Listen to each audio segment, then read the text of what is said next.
Assalamualaikum warahmatullahi wabarakatuh. Sebelumnya perkenalkan, nama saya Dwi Septiani dengan NIM 24003110038.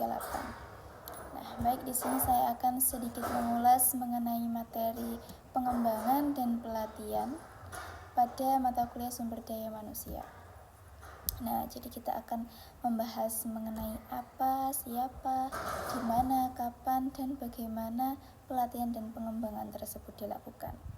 Nah, yang pertama yaitu apa itu pelatihan dan pengembangan. Nah, jadi pelatihan adalah proses pembekalan karyawan dengan keterampilan atau pengetahuan baru. Nah, supaya mereka itu bisa bekerja lebih baik di pekerjaan yang sekarang ia lakukan. Nah, kemudian setelah adanya pelatihan, itu kan biasanya pelatihan dibentuk untuk karyawan-karyawan baru ya, agar para karyawan baru itu terlatih dengan job desk-nya masing-masing.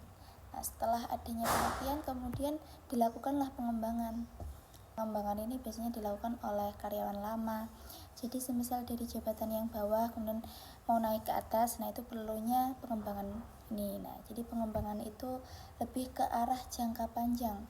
Jadi fokus pada peningkatan kemampuan, wawasan, dan sikap agar karyawan siap menghadapi tanggung jawab yang lebih besar di masa depan. Nah, jadi simpelnya itu pelatihan adalah belajar buat sekarang, sedangkan pengembangan itu belajar buat masa depan. Nah, kemudian yang kedua yaitu mengenai siapa saja sih yang terlibat dalam pelatihan dan pengembangan. Jadi yang terlibat ada karyawan baru dan karyawan lama.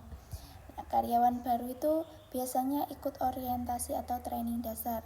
Ya seperti yang saya jelaskan yang pertama tadi. Jadi karyawan baru itu diadakan latihan dulu. Jadi dilatih agar mereka tuh terbiasa dengan job desk-nya masing-masing.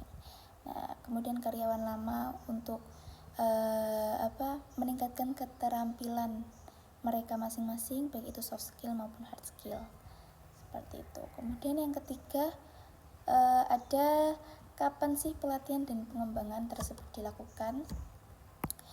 Jadi pada saat karyawan baru masuk dan perubahan sistem teknologi atau aturan baru.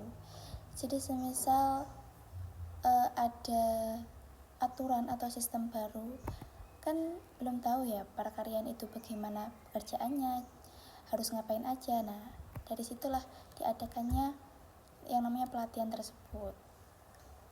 Kemudian kalau pengembangan ya untuk karyawan yang sudah lama, kemudian yang mau naik jabatan atau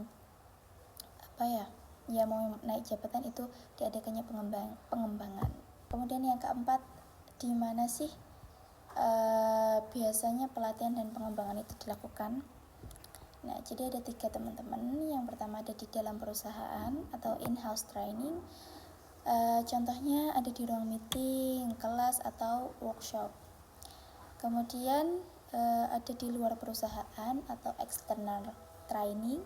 Biasanya diadakannya di hotel, kemudian pusat pelatihan atau kampus pelatihan khusus. Dan yang terakhir ada via online atau virtual. Jadi bisa lewat platform e-learning, webinar, atau aplikasi khusus. Nah, yang terakhir yaitu bagaimana cara pelaksanaannya. Nah, jadi bisa menggunakan banyak metode ya teman-teman. Adapun secara umum yang dilakukan atau biasa digunakan di dalam suatu perusahaan itu ada metode klasikal, yaitu ceramah, diskusi, atau studi kasus. Kemudian ada metode praktek langsung, on the job training. Nah, itu belajar sambil kerja, kemudian didampingi oleh mentor. Nah, selanjutnya ada simulasi, role play, permainan, studi kasus nyata. Ada juga e-learning, yaitu belajar lewat video, modul online, atau kursus digital. Setelah adanya pelatihan tersebut, biasanya ada evaluasi untuk melihat apakah ilmu yang dipelajari itu benar-benar dipakai di pekerjaannya.